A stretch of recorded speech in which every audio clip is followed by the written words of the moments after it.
Chers amis, bonjour et bienvenue. Vous suivez notre podcast sur l'évangile des dimanches. Bonjour Père Julien. Bonjour Jean, merci de m'accueillir sur Culture Bible. Ben ça y est, depuis mercredi, nous sommes entrés dans le temps du carême.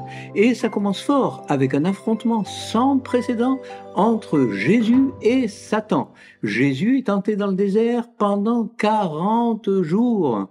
Et on va réfléchir aujourd'hui sur ces épreuves que Jésus a traversées. Il est tenté sur ces trois terrains présents dans le cœur de l'homme, l'économique, le politique et le spirituel. Et si je lis bien ma synopse que j'ai apportée avec nous aujourd'hui... mais c'est quoi une synopse au fait ? Oui, la synopse, c'est ce petit livre, par exemple, dans cette édition, qui met les textes en parallèle pour mieux percevoir les différences. Donc ici, il y a Luc et Matthieu. Si j'ouvre donc cette synopse, on voit que Luc, par rapport à Matthieu, a donné plus de relief, beaucoup plus de relief au personnage de Satan, et il a aussi inversé les tentations 2 et 3 pour terminer avec une fin en apothéose à Jérusalem avec la tentation du pouvoir spirituel. Le pouvoir spirituel, c'est le terrain de prédilection d'un ange déchu, Satan. Et Jésus, Satan, s'affrontent à coups de tentations et de citations bibliques. Drôle de combat quand même.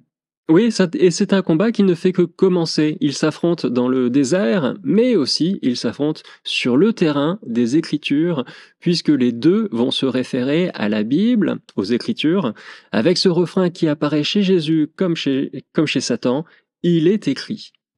Alors, on peut dire qu'il s'agit ici d'une bataille entre deux rabbins.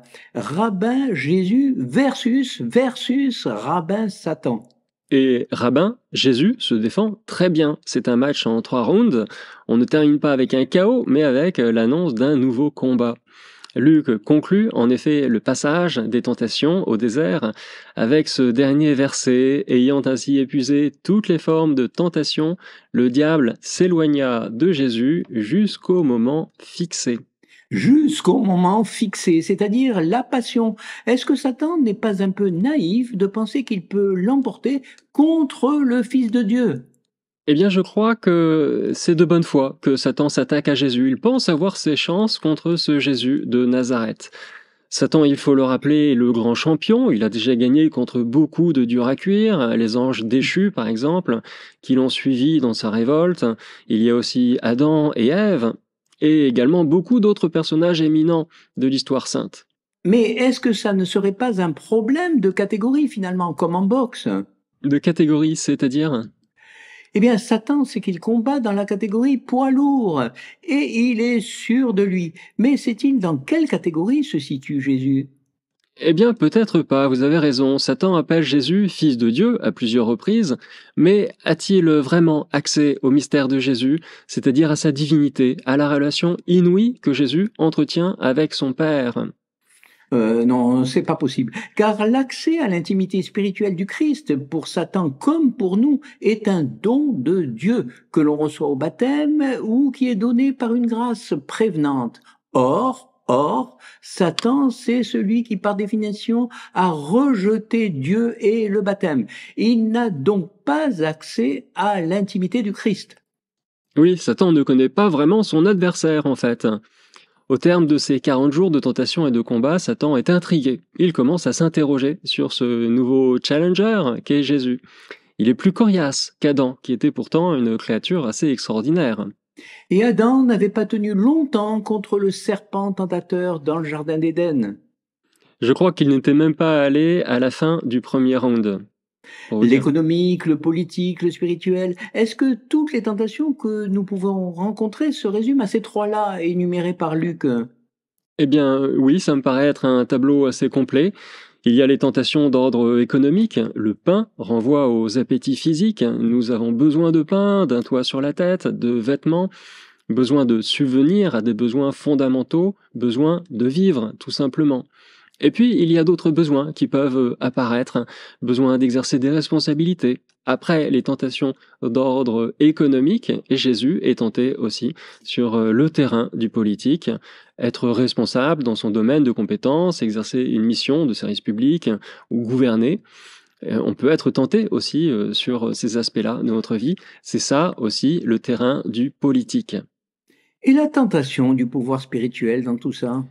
Eh bien, c'est celle que Luc place en dernier. Le diable conduit Jésus jusqu'au sommet du temple de Jérusalem et lui dit « Si tu es le Fils de Dieu, tu peux t'élancer dans le vide, des anges amortiront ta chute ». Alors il y a un parallèle évident à faire avec la scène de Gethsémani. Satan revient dans la partie à la fin de l'évangile, comme vous le savez, alors que Jésus est en prière sur le mont des Oliviers à Gethsémani.